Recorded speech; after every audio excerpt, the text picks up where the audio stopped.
नमस्कार, आपण पाहतात रयत संवाद न्यूज चॅनल. दुधनी झळकी परिवार व रुद्र प्रतिष्ठान तर्फे नूतन नगराध्यक्ष प्रथमेश मेत्रेंचा सत्कार.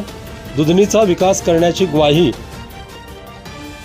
प्रथम आज रुद्र प्रतिष्ठान व झळकी परिवारातर्फे आज नूतन नगराध्यक्ष व आमचे सर्व नगरसेवक व नगरसेविका यांचा सत्कार करण्यात आला.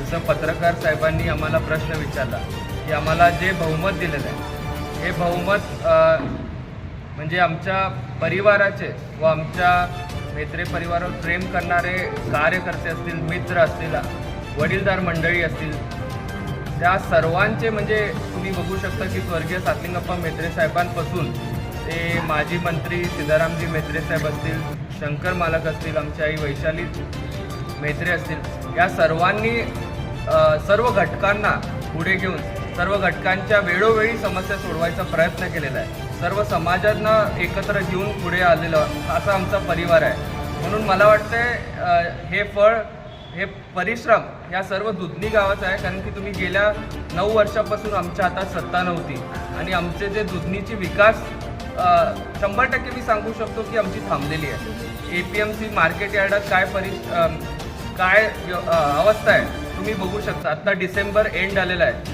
आमचं तूरचं सीझन होतं तर आज तुम्ही तिथे एक ट्रकसुद्धा पुढं गेटसमोर थांबलेलं नसतात. हे दुर्दैव आहे. हे आमच्या दुधनीचं दुर्दैव आहे की आज या म्हणजे अशा लोकांच्या हातात सत्ता गेली की त्यांना फक्त स्वतःचा फायदा म्हणजे वैयक्तिक फायदा त्यांनी बघितलेला आहे. आणि आमचं ध्येय आहे असंच आहे की आमचं दुधनी गावाचा विकास व्हायला पाहिजे, आमच्या सोबत असलेल्या सर्वांचा विकास व्हायला पाहिजे, ना की फक्त माझा प्रथमेश मेत्रेचा विकास व्हायला पाहिजे. आणि विजन तरी मी ह्याच्या अगोदर सांगितलेलंच आहे, तुम्ही ते पाहू शकता. या विजनसाठी पुढे आमची म्हणजे माझी स्वतःची स्ट्रॅटेजी असं असणार आहे की आम्हाला जो क्लीन स्वीप दिलेला आहे, मग सर्व प्रभागात पुढच्या आठवड्यात दररोज संध्याकाळी 2-2 प्रभागाचे कॉर्नर बैठक घेऊन की आम्हाला लोकांकडून विचारायचं आहे की त्यांची कामाची काय अपेक्षा आहे त्या प्रभागात. मग ते डायरीमध्ये नोट करून आम्हाला असं रोडमॅप करायचं आहे की ह्या 5 वर्षात कसं करायला पाहिजे. म्हणजे आता एका प्रभागात प्रायोरिटी 1चं काम काय आहे, कारण की उभी काम करून काही फायदा नाही.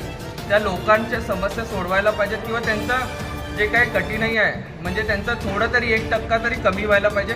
अशा दृष्टिकोनाने आम्हाला काम करायचं आहे. विकास म्हणजे कुठून तरी पाणी आणलं पण अजून आलंच नाही आहे, ते विषय वेगळा. म्हणजे व्यवस्थितरित्या सरकारचे पैसे पण वाचायला पाहिजेत आणि त्या लोकांचं काम देखील व्हायला पाहिजे. अशा दृष्टिकोनाने आम्हाला काम करायचं आहे. आम्ही पण एक सरकारमधील एक घटक पक्ष आहोत. नवीन चिन्हासोबत लढलो. एकनाथ शिंदे साहेबांचा आम्हाला भरपूर शिवसेना पक्षातर्फे लाभ झाला. म्हणजे आम्हाला मी काही बोलण्यापेक्षा तुम्हाला रिझल्टच सांगतो की लोकांनी जी चपराई दिलेली आहे विरोधी पक्षाला, जे गुंडशाही आम्हाला बोलत होते ते गुंडशाही स्वतः विरोधकच करत आहेत. उलटं आम्ही यावेळी लोकशाही पद्धतीने लढलेलो आहे. आम्ही कुणालाही माघार घेऊ नका असं एकाही तुम्ही उमेदवाराला विचारू शकता. आम्ही कुणालाही माघार घेऊ नका म्हणलेलं आहे, कारण की आम्हाला लोकशाही पद्धतीने लढायचं होतं आणि लोकशाहीने उत्तरही दिलेलं आहे. आम्हाला जनतेने उत्तर दिलेलं आहे, तुम्हाला दिलेलं आहे. हा जो 21-0 जो सुपडा साफ केला आहे हा कायमचा जनतेसाठी 24 तास काम करण्यासाठी आम्हाला प्रेरित केलेलं आहे. आणि नक्कीच मी ह्या 5 वर्षात तुम्ही दुधनीचं पालट झालेलं बघणार आहे. कारण की तुम्ही APMC देखील बघितला. मी राज्यात 21व्या नंबरवर आणला आणि जिल्ह्यात 2ऱ्या क्रमांकावरची APMC आली, एवढी छोटी APMC असून नक्कीच दुधनीचा शहराचा पण मी विकास 100% करणार आणि माझा प्रयत्न 101% देणार आहे. थँक्यू. अशाच नवनवीन घडामोडींसाठी रयत संवाद न्यूज चॅनलला लाईक करा, शेअर करा आणि सबस्क्राईब करायला विसरू नका.